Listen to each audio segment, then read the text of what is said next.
Emily Carter had stopped expecting anyone to remember her birthday years ago. Still, every single year, when the calendar reached October 14th, a tiny part of her heart refused to give up hope. Maybe this year would be different. Maybe this year someone would remember. Maybe her mother would call before breakfast. Maybe her father would send one of his awkward but heartfelt text messages. Maybe her younger brother Jason would surprise her with a simple, "Happy birthday, sis." She never expected expensive gifts. She never wanted a grand celebration. A phone call. A message. Even two simple words. "Happy birthday." That was enough.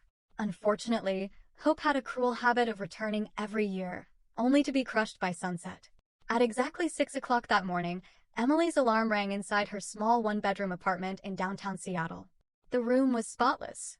Everything had its place. A neatly folded blanket rested on the edge of her bed. Books were arranged perfectly on the shelves. Fresh white lilies sat beside the window. People often said a person's home reflected their personality.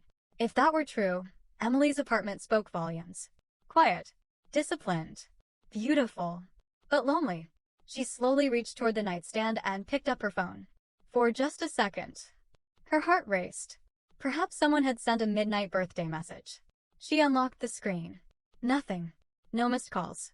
No texts. No WhatsApp notifications. No Facebook posts. No family group messages. Only advertisements. A weather alert. And an email reminding her that her car insurance payment was due next week. Emily forced herself to smile. "It's still early," she whispered. "They're probably asleep." She placed the phone down and walked toward the kitchen. As coffee brewed, she stood silently beside the window, watching commuters rush toward another ordinary workday. For everyone else, it was just another Tuesday. For Emily, it was the on-e-day every year that quietly reminded her exactly where she stood in her own family. Forgotten. The painful truth hadn't always been this way. When Emily was little, birthdays were magical. Her father used to wake her before sunrise with pancakes shaped like Mickey Mouse. Her mother baked chocolate cakes from scratch. Their tiny living room would fill with balloons, laughter, and wrapped presents. Back then, Emily believed birthdays were proof that people loved you. But everything changed after Jason was born. Jason was 7 years younger. Cute. Funny. Charming. The kind of child who could smile after breaking something, and somehow everyone ended up laughing instead of getting angry. As Jason grew older, the family slowly began revolving around him. His soccer games became more important than Emily's school awards. His birthdays became neighborhood events. Emily's became afterthoughts. At first, she told herself she was imagining it. Then the forgotten birthdays began. On her 26th birthday, her parents canceled dinner because Jason had lost nearly $5,000 gambling with friends. "He needs us right now," her mother had said. "We'll celebrate yours next weekend." Next weekend never came. The following year, Emily reserved a table at her favorite Italian restaurant. She waited almost an hour. No one arrived. Later that evening, her father apologized. "Oh, sweetheart, we completely forgot." Completely forgot. The words hurt far more than any insult ever could. When she turned 29, her parents finally organized a birthday dinner. Emily believed things were changing. Halfway through the meal, Jason suddenly stood up. "I've got exciting news." He proposed a toast. Announced his engagement. Everyone started crying with happiness. Champagne bottles popped. Phones came out. Photos were taken. Relatives hugged Jason and his fiancée. 3 hours later, Emily walked home carrying an untouched birthday cake. No one had even cut it. By the time she turned 32, she had learned an important lesson. People don't always forget because they're busy. Sometimes, they forget because you're simply not important enough to remember. Emily wasn't unsuccessful. In fact, she was the exact opposite. While Jason drifted from one failed business to another, Emily had quietly built an extraordinary career. She worked as Senior Director of Cybersecurity Strategy for one of America's largest technology companies. Her salary alone exceeded $500,000 a year. But very few people knew that. Especially her family. Emily never talked about money. She never posted luxury vacations. She never flashed expensive handbags. She drove a modest SUV. Lived in a comfortable apartment. Wore simple clothes. People often mistook her humility for mediocrity. Even her own parents believed she earned a decent office salary. No one realized she was as one of the company's most valuable executives.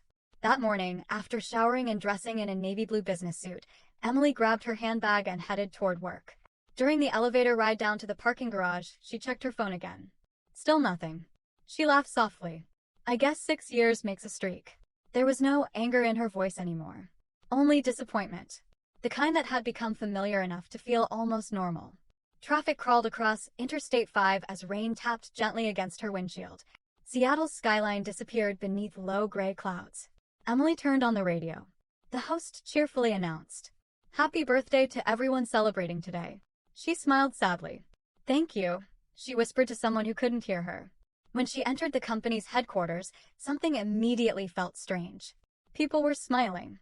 Several coworkers quickly disappeared around a corner as if hiding something. Emily frowned. Before she could ask what was happening, the conference room doors burst open. "Happy birthday, Emily!" The room exploded with applause. Colorful balloons floated from the ceiling. A huge chocolate cake stood in the center of the room. Her favorite white lilies decorated every table. A giant screen displayed photographs from company events over the past 10 years, highlighting Emily's achievements and the countless lives she had positively impacted. For a few seconds, Emily couldn't move. She simply stood there, speechless, because strangers, people she had known for only a few years, had remembered the one thing her own family never did. Tears slowly filled her eyes. She quickly wiped them away before anyone noticed. But someone had already seen. The company's CEO.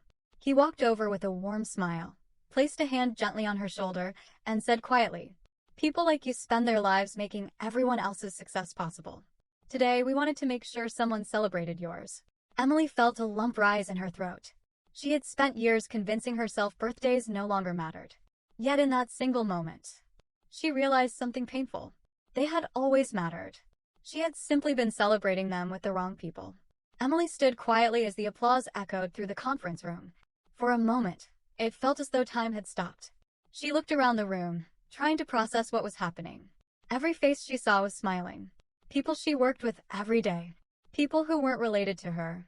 People who owed her absolutely nothing. Had taken time out of their busy schedules just to make her feel special. The realization hit harder than she expected. Her own family had forgotten her birthday before the sun had even risen. Yet her coworkers had spent weeks secretly planning this celebration. Emily felt her throat tighten. She blinked several times, trying to stop the tears from escaping. Ted crying in front of people, especially at work. The CEO, Richard Lawson, stepped forward carrying a neatly wrapped black gift box. He wasn't the type of executive who attended every office party. His schedule was usually booked months in advance. The fact that he was standing there personally surprised everyone. "Emily," he said warmly, "for 10 years you've protected this company from threats most of us never even knew existed." The room became silent. "You've worked nights. You've worked weekends. You've missed holidays. And more importantly," he paused before smiling, "you've never once asked for recognition." Several employees nodded in agreement. Richard continued. "When the board approved the acquisition of NexaShield Technologies 3 years ago, many believed it was impossible. You said it could be done. You built the team. You negotiated with governments. You stopped 3 separate cyber attacks during the merger. You saved this company hundreds of millions of dollars." Emily lowered her eyes. She had never liked public praise. She simply believed doing her job was enough. Richard handed her the gift box. "Open it." Inside was a crystal award engraved with elegant silver letters. Emily Carter. Leadership. Integrity. Excellence. "Thank you." The room erupted into applause once again. Emily smiled through watery eyes. "I don't know what to say." Richard laughed. "For once, you don't have to." After everyone enjoyed cake and lunch, most employees returned to work. Emily gathered her gifts and walked back toward her office. She had barely sat down when her computer chimed. Private meeting request. From CEO. Time 2 p.m. She frowned. Had something gone wrong? At exactly 2 o'clock, Emily knocked gently on Richard's office door. "Come in." His office overlooked the Seattle skyline. Rain clouds drifted slowly between the skyscrapers. Richard motioned for her to sit. He slid a thick envelope across the desk. "This has been waiting for today." Emily looked confused. "What is it?" Richard leaned back. 3 years ago, I made you a promise. You told me if the acquisition succeeded, you'd finally buy the lake house you've dreamed about."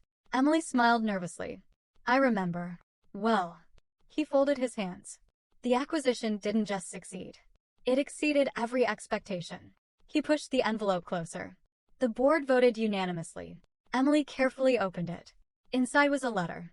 Below it, a certified bank confirmation. She stared, then stared again. Her breathing slowed. The number refused to seem real. Annual executive performance bonus. $1,284,000. Tax adjustments had already been handled. The amount had already been deposited into her account. Emily looked up. I think there's been a mistake. Richard chuckled. There hasn't. She remained speechless. He continued. You earned every dollar. Emily's hands trembled. Slightly. Over $1 million. It was more money than anyone in her family had ever imagined. Images flashed through her mind. Her father working double shifts for decades. Her mother constantly worrying about bills. Jason borrowing money every few months because another business had failed. And then, a thought quietly appeared. Not guilt. Not excitement. Freedom. For the first time in her life, she realized she no longer needed anyone's approval. Not financially. Not emotionally. Not at all. That evening, Emily drove north instead of going home. She followed a winding highway surrounded by towering pine trees. The farther she drove, the quieter the world became. The city disappeared behind her. Traffic faded. Phone signals weakened. Only the sound of rain tapping softly against the windshield remained. Nearly 3 hours later, she reached Silver Pine Lake. The water stretched endlessly beneath a sky painted with shades of orange and purple. It looked almost unreal.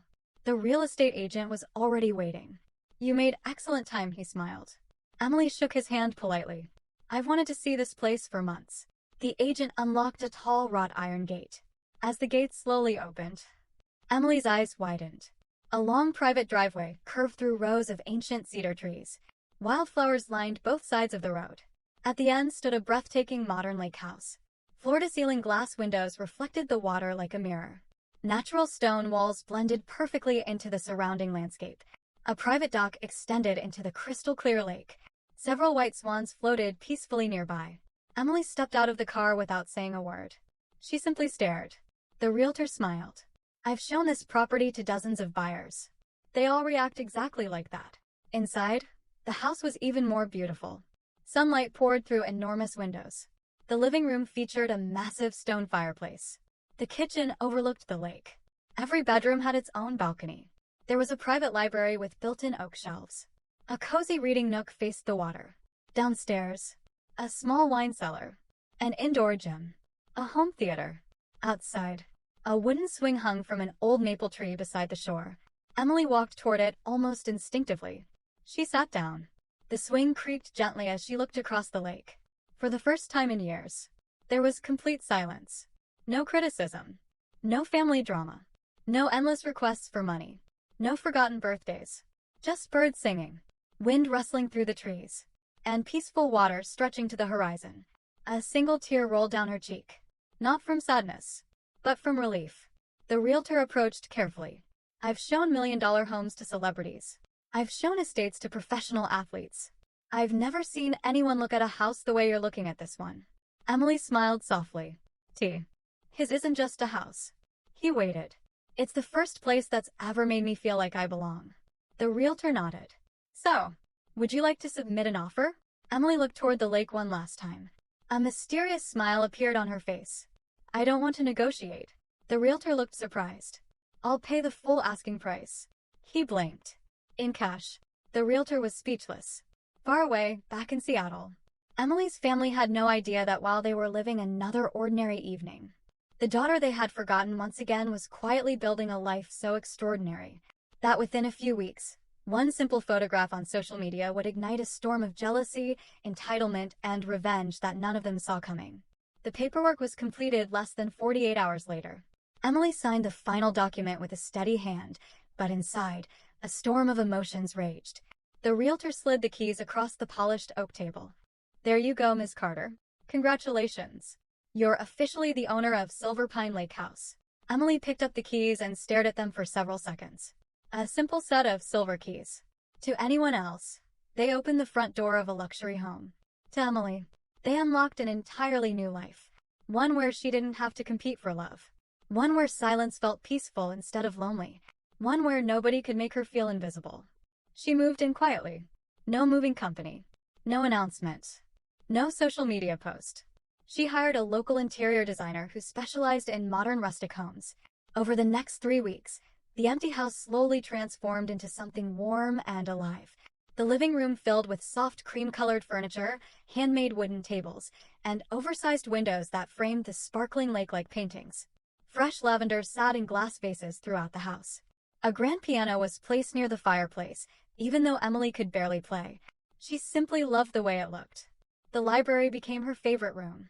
Thousands of books lined custom-built walnut shelves from floor to ceiling. Near the window, she placed a comfortable leather chair, a reading lamp, and a small table where every morning she planned to enjoy coffee while watching the sunrise over the water. Outside, she planted white roses beside the stone pathway leading to the dock. Her father used to grow white roses when she was a child. It was one of the few happy memories she still carried. Nearly a month passed. Not a single member of her family called. No one asked where she had gone. No one wondered why her apartment had been sold. No one noticed she had disappeared from the city. The realization hurt more than she wanted to admit. One evening, she found herself staring at her phone again. The family group chat was active. Jason had posted pictures of his newest sports car. Underneath, everyone had commented, "Proud of you. You deserve it. Our successful boy." Emily couldn't help but smile bitterly. She knew the truth. Jason hadn't bought that car. He had leased it using money borrowed from their parents. Money they would probably never see again. Yet they praised him as though he were a billionaire. Emily quietly locked her phone. She had spent years trying to earn appreciation. Now she realized something important. People determined to overlook you always will. Saturday morning arrived wrapped in golden sunlight. Silver Pine Lake looked like something from a dream. Mist floated gently above the calm water while birds sang from the towering pine trees. Emily stood barefoot on her private dock, holding a warm cup of coffee. She closed her eyes. The breeze carried the scent of cedar and fresh rain. For the first time in years, she wasn't surviving. She was living. A local photographer happened to be taking landscape pictures nearby. He waved politely. "Beautiful morning." Emily smiled.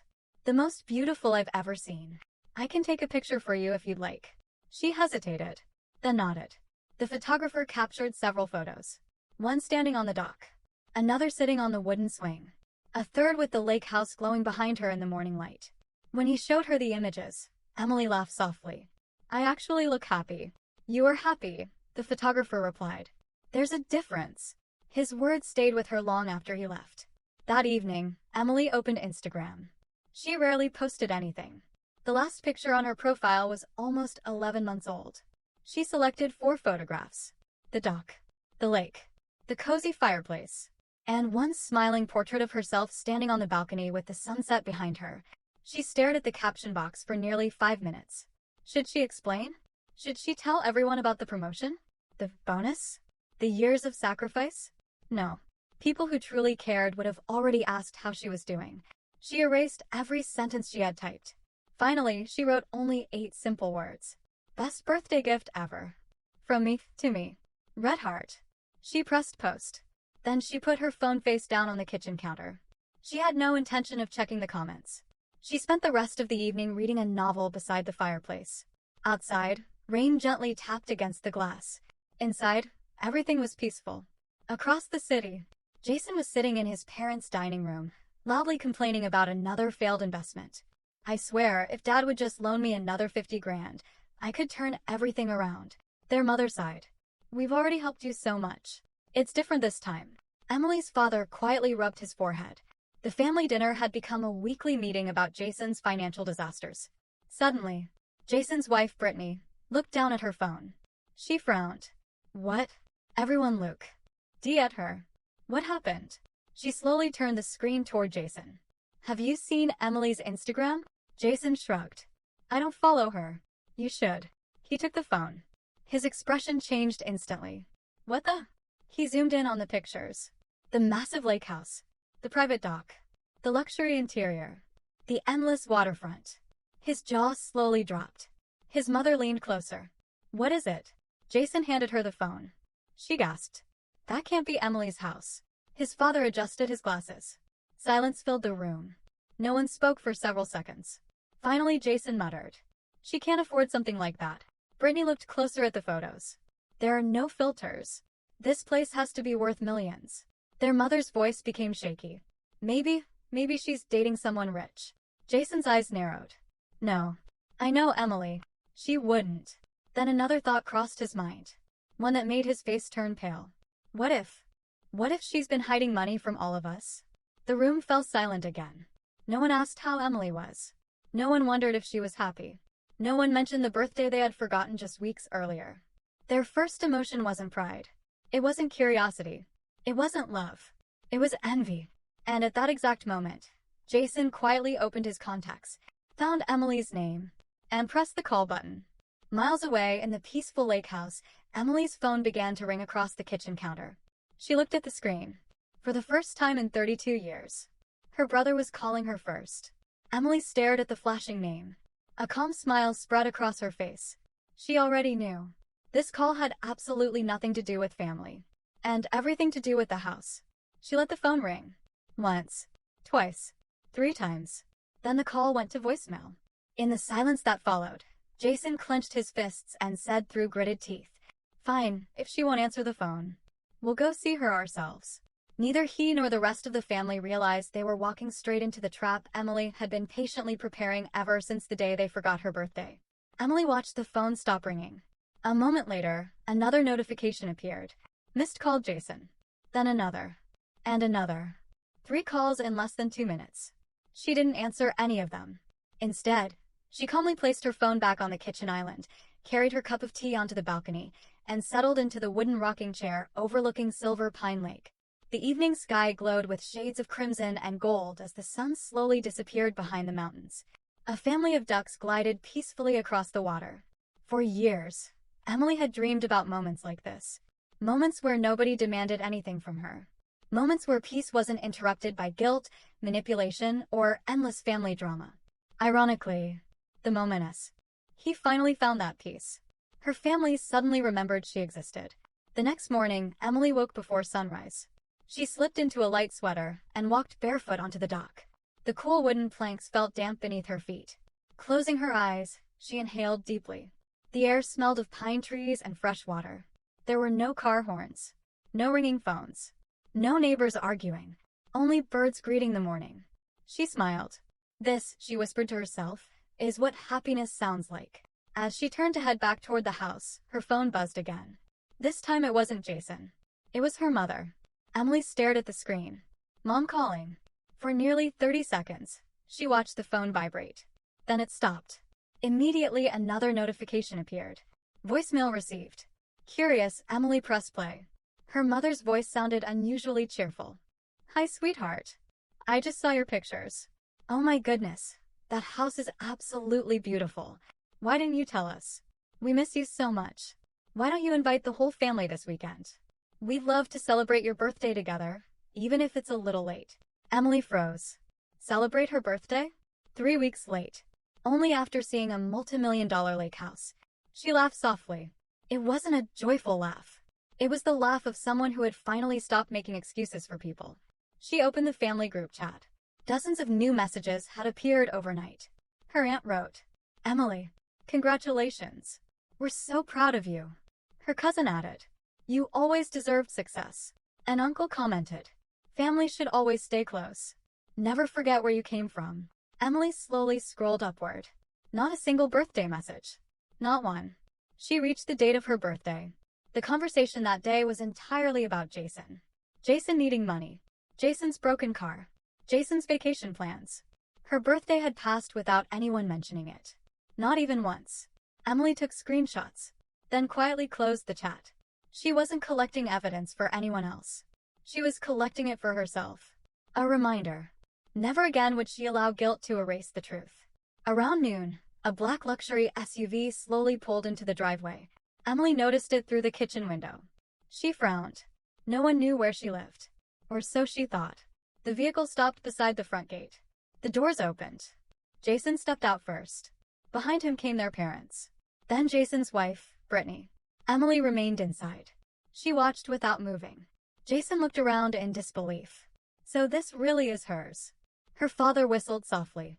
This place must be worth at least $4 million. Their mother stared at the lake. I had no idea Emily was doing this well.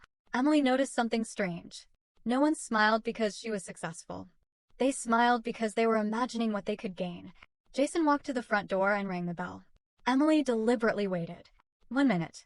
2 minutes. 3. Finally, she opened the door. She wore simple jeans, a white sweater, and no makeup.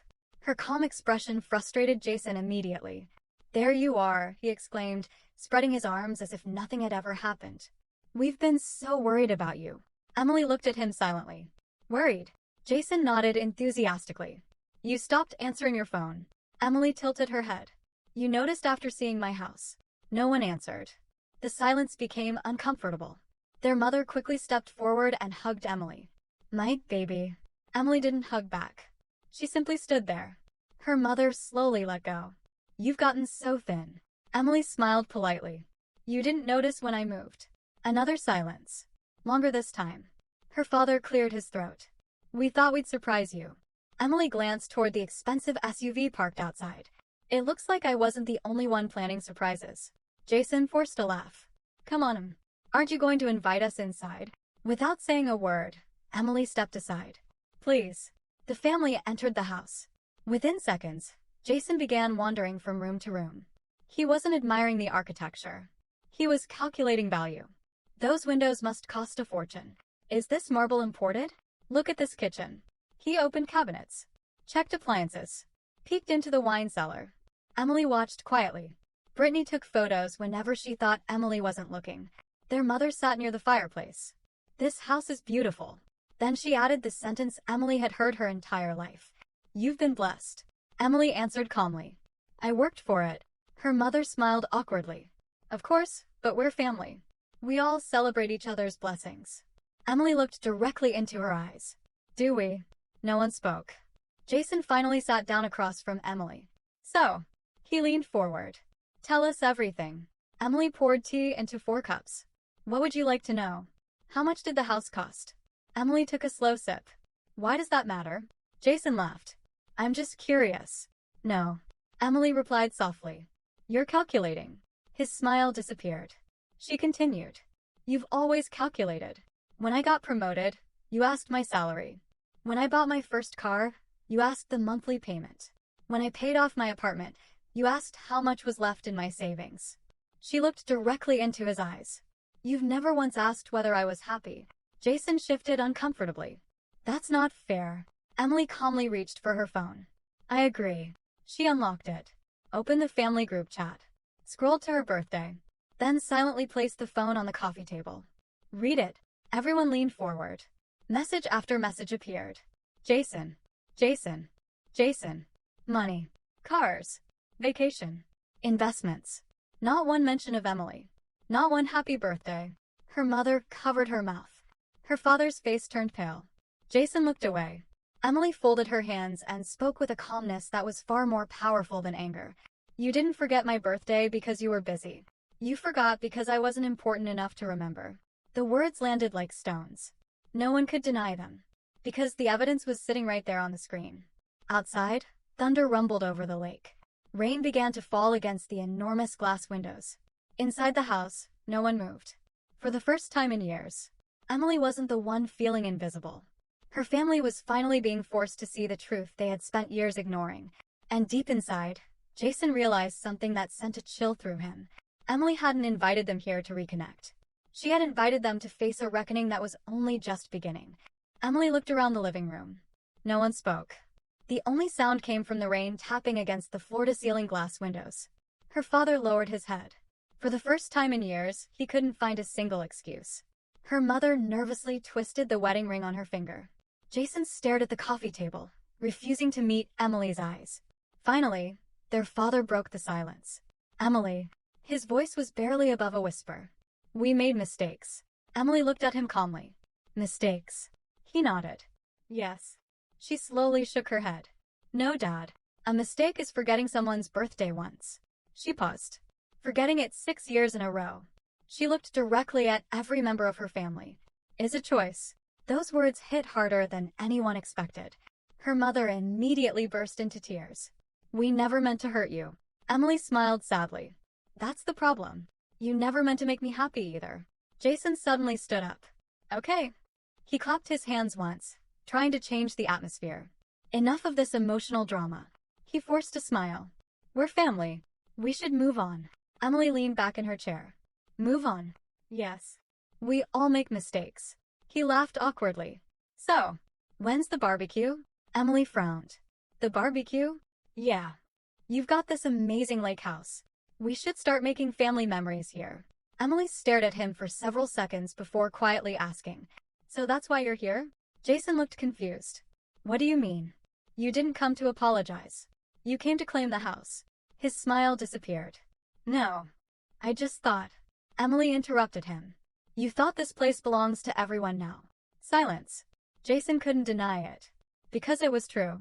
A few minutes later, Brittany walked onto the balcony while pretending to admire the view. Emily noticed her holding up her phone. Click. Click. Click. She was taking photographs. Not of the scenery. Of the house. The kitchen. The furniture. The dock. Emily quietly walked outside. Beautiful view, isn't it? Brittany jumped slightly. Oh. I was just taking pictures? Emily finished. Brittany smiled nervously. Your friends must be jealous. Emily calmly held out her hand. May I see your phone? What? The phone. Brittany hesitated. Emily's smile disappeared. The phone. Reluctantly, Brittany handed it over. Emily opened the gallery. Her expression never changed. Dozens of photographs. Every room. The security cameras. The garage.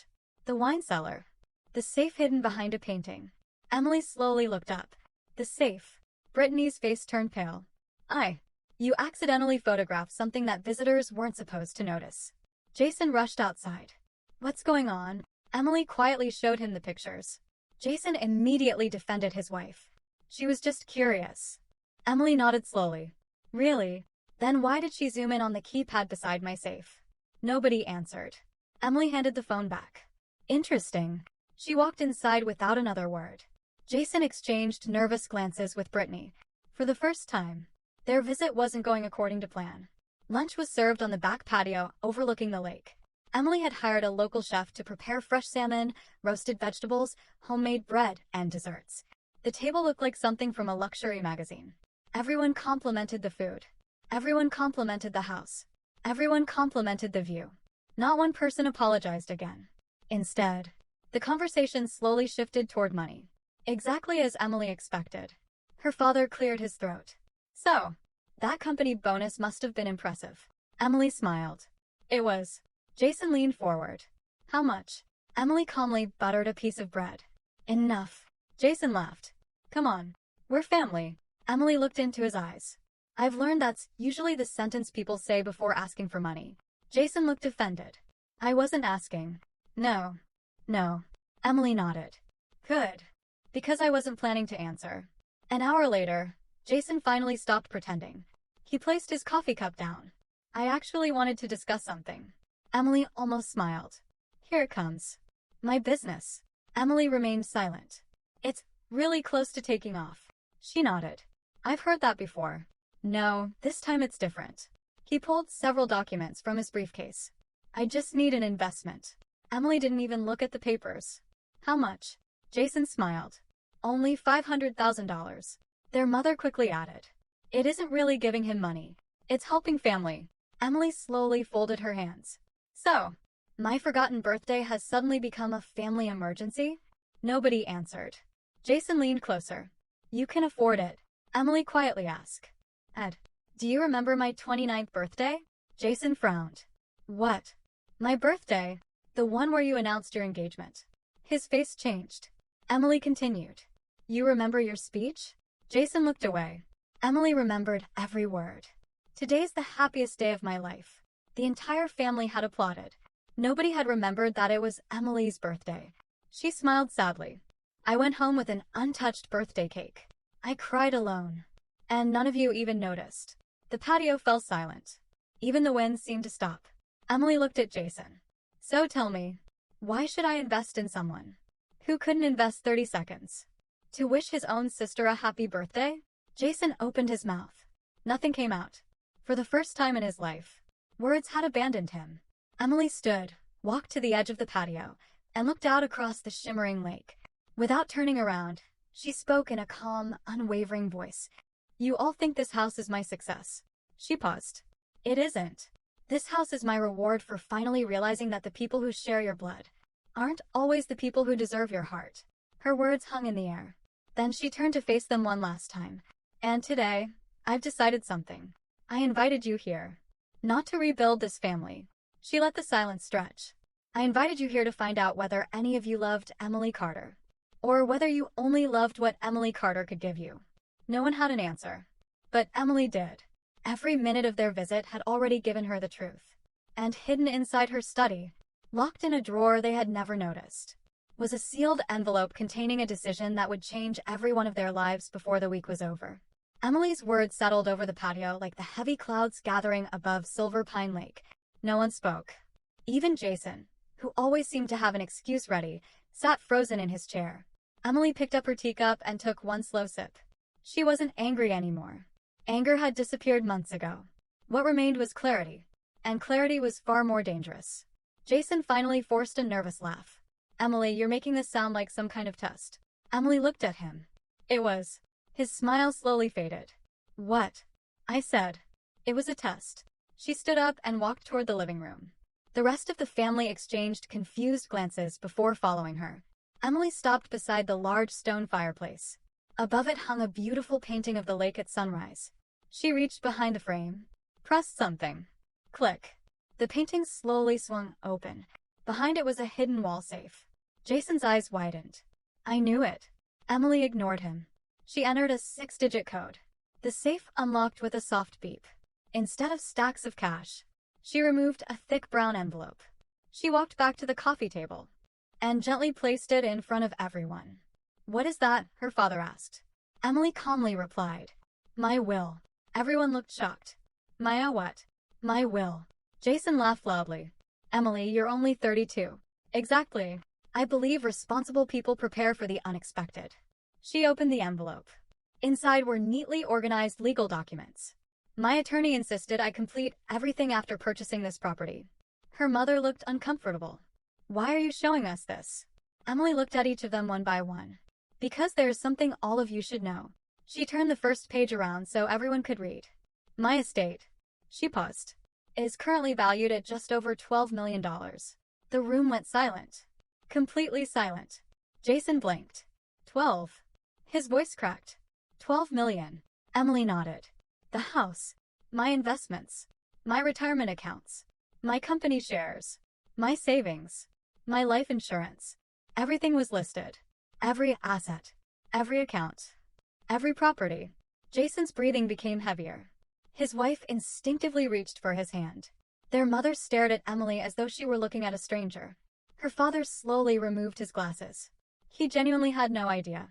Not even close. Jason broke the silence first. You've been hiding all this? Emily smiled softly. No.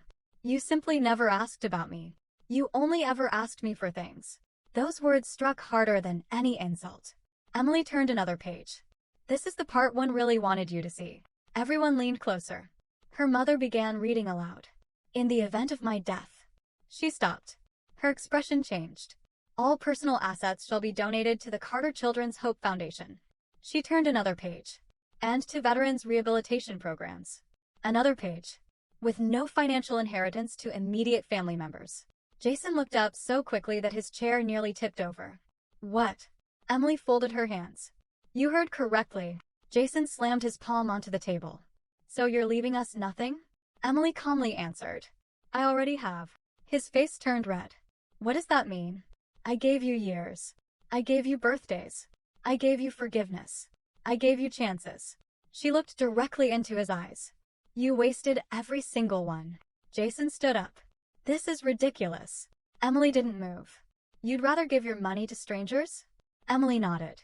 They've shown me more kindness than my own family. Her mother's eyes filled with tears. We're your parents. Emily smiled sadly. Parents remember their daughter's birthday. Silence. Again. Just then, the front door bell rang. Everyone turned. Emily glanced toward the security monitor. A black sedan had pulled into the driveway. She smiled. Perfect timing. Jason frowned. Who's that? Emily walked to the front door and opened it.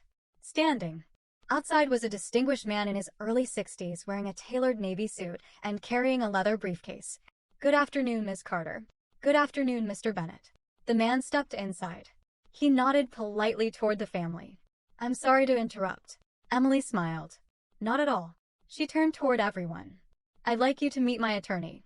Jason immediately became uneasy. The attorney placed his briefcase on the table and removed another folder. Emily nodded. "You can tell them." The attorney looked at the family. "I've represented Ms. Carter for nearly 8 years. She asked me to prepare several legal documents after repeated concerns regarding potential financial exploitation." Jason interrupted. "What exploitation?" The attorney ignored him. "One of those documents instructs me that if anyone attempts to pressure Ms. Carter into providing money, transferring property, or signing financial agreements." He paused. "Their names are to be permanently removed from any future consideration in her estate." Jason's face turned white. Emily quietly added, "I signed that document 3 months ago." The attorney continued. "I also advise Ms. Carter to record today's meeting." Jason frowned. "Record." Emily pointed toward a small decorative clock sitting on the bookshelf. It wasn't a clock. Hidden inside was a high-definition camera. Another camera was hidden above the fireplace. Another near the kitchen. Every word, every request, every reaction had been recorded from the moment they arrived. Jason slowly realized what had happened. The compliments, the fake concern, the request for $500,000. Every lie, every greedy glance, everything had been captured. Emily had known exactly why they were coming. She hadn't invited them over to reconcile. She had invited them to reveal their true faces, with undeniable proof. Jason looked around the room, suddenly feeling trapped. For the first time in his life, he understood that Emily wasn't the forgotten little sister anymore. She was 10 steps ahead of everyone. And this wasn't revenge fueled by anger. It was revenge built on patience, intelligence, and the simple power of letting people expose themselves. Emily looked at her family one last time and said quietly, "I spent years begging to be seen." She took a slow breath. "I don't need your love anymore. I only needed the truth." And today, she looked at the blinking camera, hidden on the bookshelf. "You gave it to me yourselves." The room fell into a silence so deep that even the rain outside seemed to stop. But none of them realized. Emily's greatest act of revenge had not happened yet. It would begin the very next morning, when one envelope would arrive at Jason's office and destroy the perfect image he had spent years pretending to build. Jason couldn't sleep that night. The moment he returned home, he paced across his living room like a man whose world had been turned upside down. He kept replaying every conversation from the lake house. Every compliment. Every lie. Every request for money. Every word had been recorded. For the first time in his life, he realized he had underestimated Emily. She wasn't weak. She had simply been patient. The next morning, at exactly 9 a.m., Jason arrived at the real estate company where he worked as a sales manager. He forced his usual confident smile as he walked through the office. "Morning, everyone." Several coworkers looked at him strangely. His assistant approached his desk. "Mr. Carter, a courier delivered this for you." She handed him a large white envelope. There was no return address, only his name. Jason frowned and opened it. Inside was a single letter. He unfolded it. His hands immediately began to shake. The letter read, "Jason, yesterday wasn't about money. It wasn't about the house. It wasn't even about my birthday. It was the last opportunity one was ever going to give you to prove that you loved me more than what I owned. You failed. Every hidden camera in my home captured the truth. Not for the public, not for your employer, and not for revenge through humiliation. I kept those recordings for one reason only, so that no one can ever rewrite what happened or tell me I misunderstood your intentions. You spent years believing I needed this family. The truth is, I finally learned to live without people who only remembered me when they wanted something. This is not punishment. It is goodbye. I sincerely hope one day you become the brother I spent my childhood believing you were. Until then, please don't contact me again. Emily." Jason read the letter twice, then a third time. His eyes slowly filled with tears. Not because he had lost $12 million, but because, for the first time, he understood he had lost his sister. Forever. Over the next several weeks, the family tried everything. Her mother called every day. No answer. Her father left handwritten letters in Emily's mailbox. She read them, but never replied. Jason sent flowers. They were returned unopened. He mailed expensive birthday gifts months before her next birthday. They came back with a simple note. Love cannot be repaid with presents. Months passed. Something unexpected happened. Jason changed. For the first time in his life, he stopped asking his parents for money. He sold his luxury car. He took a second job to repay his debts. He started volunteering every Saturday at a community youth center, helping teenagers avoid the same selfish choices he had made. He wasn't doing it to impress Emily. He knew she would probably never know. He was doing it because the letter had forced him to confront the man he had become.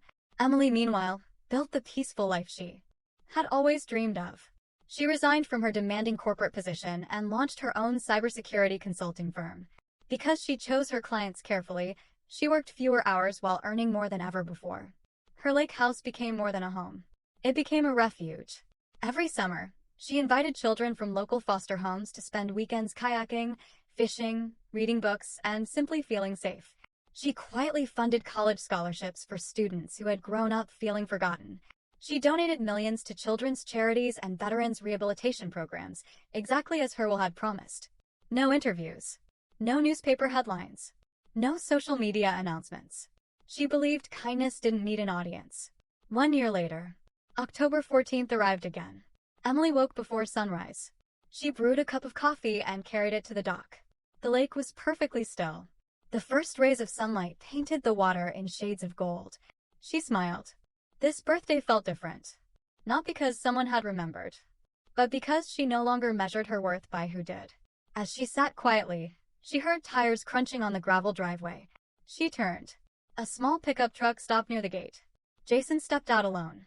He wasn't wearing an expensive suit. There was no luxury watch. No designer sunglasses.